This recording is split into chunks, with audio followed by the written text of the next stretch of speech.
بسم اللہ الرحمن الرحیم۔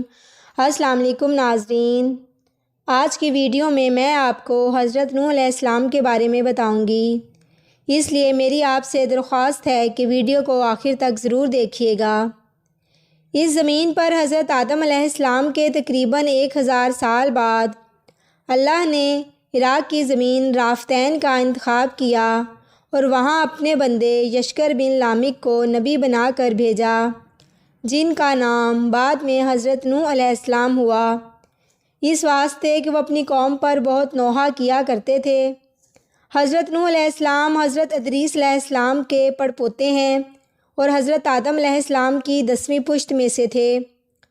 حضرت نوح علیہ السلام اپنی قوم کے پاس 950 برس رہے اور اس مدت میں 40 مرد اور 40 عورتوں کے سوا کوئی ایمان نہ لایا۔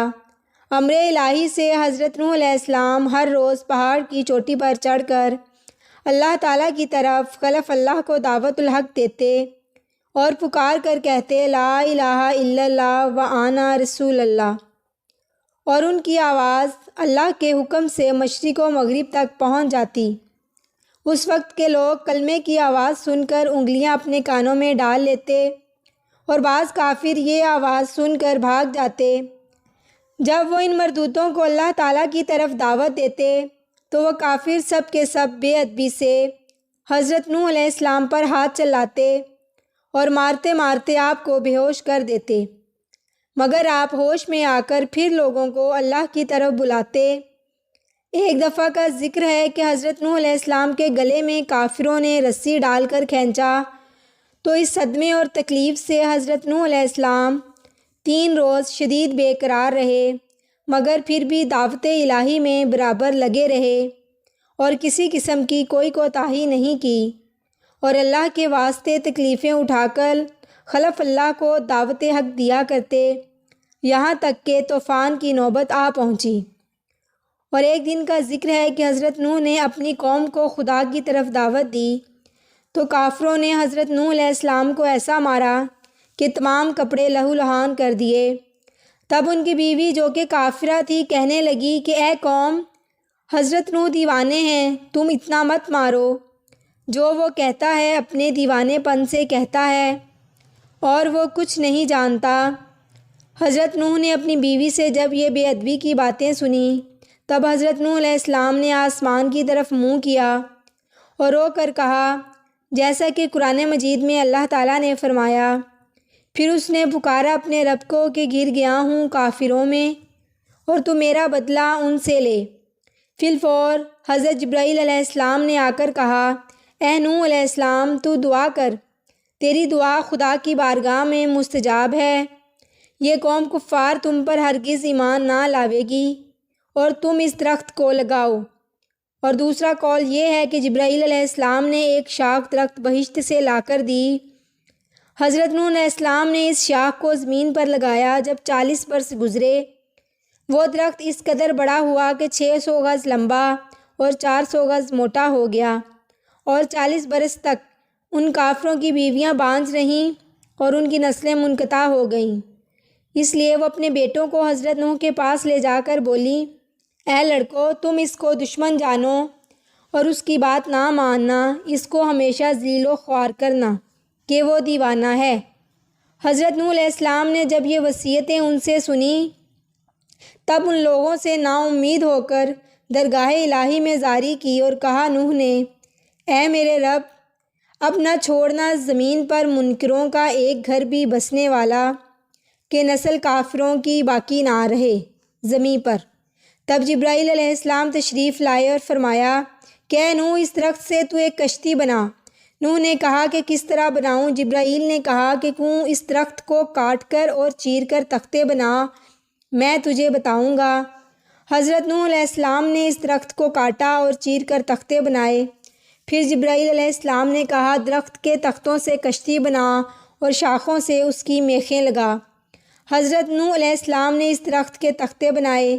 پہلے تختے پر حضرت آدم علیہ السلام کا نام لکھا اور دوسرے تختے پر حضرت شیش علیہ السلام کا نام لکھا اور تیسرے تختے پر حضرت ادریس علیہ السلام کا نام لکھا اور چوتھے تختے پر حضرت نوح علیہ السلام کا نام لکھا اور اسی طرح 1,24,000 پیغمبروں کے نام لکھے، یعنی کہ ہر تختہ پر ایک پیغمبر کا نام لکھا اور آخری تختے پر نام حضرت محمد صلی اللہ علیہ وآلہ وسلم کا لکھا جو خاتم الانبیاء ہیں۔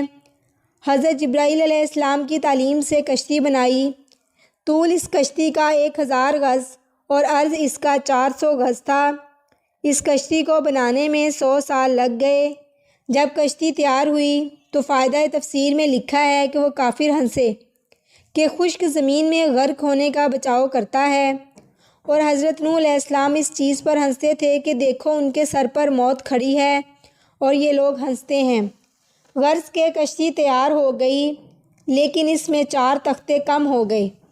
حضرت نوح علیہ السلام نے جبرائیل علیہ السلام سے کہا تو جبرائیل علیہ السلام نے کہا کہ حضرت محمد صلی اللہ علیہ وآلہ وسلم کے 4 دوست ہیں، یہ 4 تختے ان کے نام کے ہیں، یعنی حضرت ابوبکر صدیق، دوسرے حضرت عمر ابن الخطاب، تیسرے حضرت عثمان غنی اور چوتھے حضرت علی رضوان اللہ تعالیٰ۔ اور فرمایا اے نوح، دریائے نیل میں ایک درخت ہے، کسی کو بھیج کر وہاں سے منگوا کر اس کے 4 تختے بنام 4 یاروں کے نکال کر اس میں لگا دو۔ تب نوح علیہ السلام نے اپنے بیٹوں کو کہا، وہ نہ مانے اور بولے اوج بن انق کو بھیج دو، وہ ہم سے زیادہ قوت رکھتا ہے اور اس کی راہ بھی خوب جانتا ہے۔ اسی وقت حضرت نوح علیہ السلام نے اوج بن انق کو بلوایا اور کہا کہ تو نے فلانے درخت کو دریائے نیل سے لانا ہے اور میں تجھ کو کھلا کر آسودہ کر دوں گا۔ اوج بن انق نے کہا تم میرے ساتھ عہد کرو۔ حضرت نوح علیہ السلام نے اس سے عہد کر لیا۔ اوج بن انق نے جا کر اس درخت کو جڑ سے اکھاڑ کر لا دیا۔ تب حضرت نوح نے 3 روٹیاں جو نکال کر اسے کھانے کو دیں۔ اوج بن انق انہیں دیکھ کر ہنس دیا اور کہا، اے حضرت نوح، میں 12,000 روٹیاں ایک وقت میں کھا لیتا ہوں اور میں اپنے کھانے کا کیا حساب دوں؟ یہ 3 کرس جو سے مجھے کیا ہوگا؟ حضرت نوح علیہ السلام نے کہا، اگر تو شکم سیری چاہتا ہے تو بسم اللہ پڑھ کر کھا۔ تب اس نے بسم اللہ پڑھی اور کھانا شروع کیا۔ ابھی اس نے دوسری روٹی کھانی شروع کی ہی تھی کہ اس کا پیٹ بھر گیا۔ بعد میں حضرت نوح علیہ السلام نے اس درخت سے 4 تختے نکال کر اول بنام حضرت ابوبکر صدیق، دوسرا تختہ حضرت عمر ابن الخطاب، تیسرا تختہ حضرت عثمان غنی اور چوتھا تختہ حضرت علی رضوان اللہ تعالیٰ کے نام سے لگائے، اور ان 4 تختوں کے لگانے سے کشتی تیار ہو گئی۔ بعد میں جبرائیل علیہ السلام نے فرمایا، اے نوح، طوفان کی علامت یہ ہے کہ تمہارے گھر کے تندور سے گرم پانی ابلے گا۔ ایک روز ان کی بیوی روٹی پکا رہی تھی کہ تندور سے گرم پانی ابلنا شروع ہو گیا۔ ان کی بیوی نے ان کو خبر دی۔ اسی وقت حضرت جبرائیل علیہ السلام آئے اور آپ سے فرمایا، اے نوح، اپنے گھر والوں کو اور ایک ایک جوڑا ہر جانور کا لے کر کشتی میں رکھ لو۔ حضرت نوح علیہ السلام نے کہا کہ کوئی جانور مشرق میں ہے تو کوئی مغرب میں ہے، میں سب کو کیسے اکٹھا کر سکتا ہوں؟ تو اسی وقت اللہ تعالیٰ نے حکم دیا اور تمام جانور اکٹھے ہو گئے۔ شیطان بھی خنزیر کے ذریعے کشتی میں داخل ہو گیا۔ ایک روایت میں ہے کہ کشتی کے 7 طبقے تھے۔ پہلے طبقے میں تابوت آدم، دوسرے طبقے میں حضرت نوح علیہ السلام مومنوں کے ساتھ، اور تیسرے طبقے میں پرندے، چوتھے طبقے میں درندے، اور 5ویں طبقے میں چرندے، اور 6ٹھے طبقے میں ہر جنس کی چیزیں، اور 7ویں طبقے میں میوے تھے۔ اور دوسری روایت میں ہے کہ کشتی میں 3 طبقے تھے۔ اول طبقے میں پرندے اور دوسرے طبقے میں حضرت نوح علیہ السلام تمام مومنین کے ساتھ، اور تیسرے طبقے میں 4 پائے اور آپ کے فرزند سام، حام، یافت اور ان کی بیویاں، سب کے سب کشتی میں سوار تھے سوائے ان کے بیٹے کنعان کے۔ آپ نے اپنے بیٹے کنعان کو بہت سمجھایا مگر کنعان نے کہا کہ میں کسی پہاڑ پر چڑھ جاؤں گا اور وہ پہاڑ مجھے پانی کے سیلاب سے بچا لے گا۔ حضرت نوح علیہ السلام نے فرمایا، اے بیٹے، آج کوئی باقی نہ رہے گا، عذاب الہی سے سب غرق ہو جائیں گے۔ مگر وہ نہ مانا۔ ماہ رجب کی تاریخ تھی جب پانی ابلنا شروع ہوا۔ قرآن پاک میں ہے کہ پھر ہم نے کھول دیے دہانے پانی کے ریلے سے اور بہا دیے زمین سے چشمے، پھر مل گیا پانی ایک کام پر جو ٹھہرا تھا۔ آسمان سے گرم پانی برسا اور زمین سے سرد ابلا، یہاں تک کہ پہاڑوں کے اوپر 40 گز پانی بلند ہوا تھا، اور جس پہاڑ پر حضرت نوح کا بیٹا بیٹھا ہوا تھا اس پر بھی پانی جا پہنچا اور کنعان غرق ہو گیا۔ اس طوفان میں حضرت نوح علیہ السلام کی بیوی بھی غرق ہو گئی تھی۔ 40 دن تک آسمان سے پانی برستا رہا اور 40 دن تک زمین پانی اگلتی رہی۔ پھر اللہ تعالیٰ کی طرف سے حکم ہوا، اے آسمان تھم جا اور زمین نگل جا اپنا پانی اور سکھا دے پانی۔ حضرت نوح 2 رجب سے 10 محرم الحرام تک کشتی پر ہی رہے۔ جب پانی خشک ہو رہا تھا کہ کشتی نوح اس دن زمین حجاج میں تقریباً 17 مرتبہ بیت اللہ کا طواف کر کے ملک شام کی طرف نکل گئی اور جودھی پہاڑ پر ساکن ہو گئی، اور پھر اس کے بعد جہاں کہیں پہاڑ تھے وہ سب دکھائی دینے لگے۔ حضرت نوح علیہ السلام نے کبوتر کو بھیجا کہ دیکھو زمین پر پانی خشک ہو گیا ہے کہ نہیں۔ کبوتر گیا اور زیتون کی ٹہنی اٹھا لایا۔ حضرت نوح علیہ السلام نے اللہ کا شکر ادا کیا اور اسی وقت جبرائیل علیہ السلام نازل ہوئے اور انہوں نے 7 راہیں پانی کی بنا دیں اور 7 دریا روئے زمین پر جاری ہوئے۔ تب سارا پانی جو کچھ زمین میں باقی تھا وہ دریاؤں میں جا گرا، اور اس کے علاوہ جو کچھ تھوڑا بہت رہ گیا تھا وہ تمام کا تمام خشک ہو گیا۔ حضرت نوح علیہ السلام ساری قوم کو لے کر کشتی سے اتر آئے۔ تب اللہ نے حضرت نوح علیہ السلام کو حکم دیا، جو بھی تخم یا جڑیں ہیں ان کو زمین میں بو دو۔ حضرت نوح علیہ السلام نے تمام جڑیں اور تخم بو دیں، لیکن ان کو انگور کی جڑ نہ ملی۔ تب جناب باری میں عرض کی، آواز آئی، اے ابلیس، تو نے جو جڑ چرائی ہے اس کو واپس کر دے۔ تب حضرت نوح نے ابلیس سے کہا کہ تو نے انگور کی جڑ چرا لی ہے، اس کو لا کر دو۔ شیطان نے انکار کیا۔ حضرت نوح علیہ السلام نے فرمایا کہ مجھے اللہ نے یہ خبر دی ہے کہ تو نے ہی اس جڑ کو چرایا ہے۔ شیطان نے کہا کہ میں لا دوں گا۔ پھر کچھ ہی دیر میں اس نے جڑ لا کر حضرت نوح علیہ السلام کے سامنے پیش کر دی، اور اس نے ایک شرط بھی رکھی کہ جب تم بو دو گے تو اس کی جڑ میں 1 بار پانی تم دو گے اور 3 بار پانی میں دوں گا۔ حضرت نوح علیہ السلام نے یہ شرط قبول کر لی اور پھر انگور کو زمین میں بو دیا۔ چنانچہ حضرت نوح نے اس کی جڑ میں 1 دفعہ پانی دیا اور شیطان نے انگور کی جڑ میں 3 دفعہ پانی دیا۔ اسی لیے انگور میں جو شیرینی ہے وہ حضرت نوح علیہ السلام کے پانی دینے کی ہے، اور جو اس سے شراب بنتی ہے وہ ابلیس کے پانی دینے کی وجہ سے ہے۔ اور ابلیس نے کہا، اے شیخ الانبیاء، تیرا احسان مجھ پر بہت ہے، مجھ سے تو کچھ مانگ لے۔ حضرت نوح علیہ السلام نے فرمایا، اے ملعون، تو ہمارے کس گناہ کی وجہ سے خوش ہوا ہے؟ تو شیطان بولا، تو نے گناہ نہیں کیا، تو نے تو ہزاروں کافروں کو خدا کی درگاہ میں دعا کر کے ہلاک کرا دیا ہے، وہ سب دوزخ میں ہمیشہ میرے ساتھ رہیں گے۔ حضرت نوح علیہ السلام اس بات کو سن کر ترس کھا کر 100 برس تک روتے رہے۔ ایک روز حضرت نوح علیہ السلام نے شیطان سے پوچھا کہ اے ملعون، کون سا فعل ہے جس کے کرنے سے اولاد آدم دوزخ میں جائے گی؟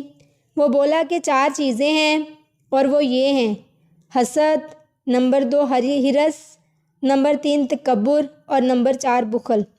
حضرت نوح علیہ السلام نے اس کی وجہ اس سے پوچھی۔ اس نے بیان کیا کہ میں نے 70,000 سال خدائے عز و جل کو سجدہ کیا اور اس کی عبادت بجا لایا۔ جب آدم کو حق تعالیٰ نے بنایا اور اس کو سجدہ کرنے کے لیے سب فرشتوں کو حکم دیا، سب فرشتوں نے آدم کو سجدہ کیا، تو میں نے حسد کر کے نہ کیا، اس لیے میں سزا کا مستحق ہوا۔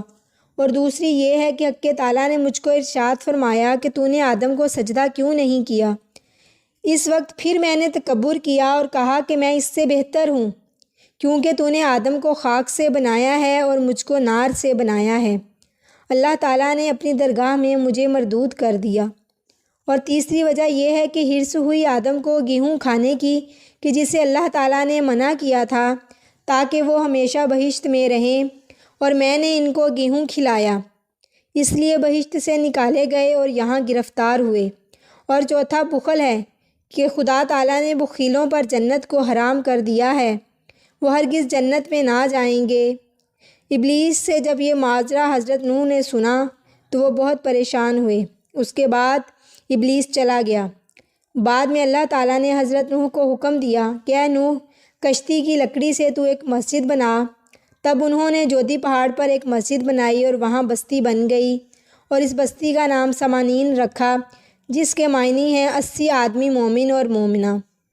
وہ تمام مومنین حضرت نوح علیہ السلام کے ساتھ اس بستی میں رہے، اور اس کے چند روز بعد حضرت نوح علیہ السلام نے وفات پائی۔ مروی ہے کہ ان کی اولاد سام، حام اور یافت سے باقی دنیا آگے بڑھی۔ سام سے عربی نسل چلی، حام سے سوڈانی نسل چلی اور یافت سے ترکی نسل چلی۔ چنانچہ یہ پوری دنیا ان تینوں کی نسل سے ہیں۔ میں امید کرتی ہوں کہ میری آج کی ویڈیو آپ کو پسند آئی ہوگی۔ اگر میری آج کی ویڈیو آپ کو پسند آئی ہے تو ویڈیو کو لائک کر دیں، چینل کو سبسکرائب کر دیں اور بیل آئیکن کو بھی پریس کر دیں۔ ملتے ہیں اگلی ویڈیو میں، تب تک کے لیے اللہ حافظ۔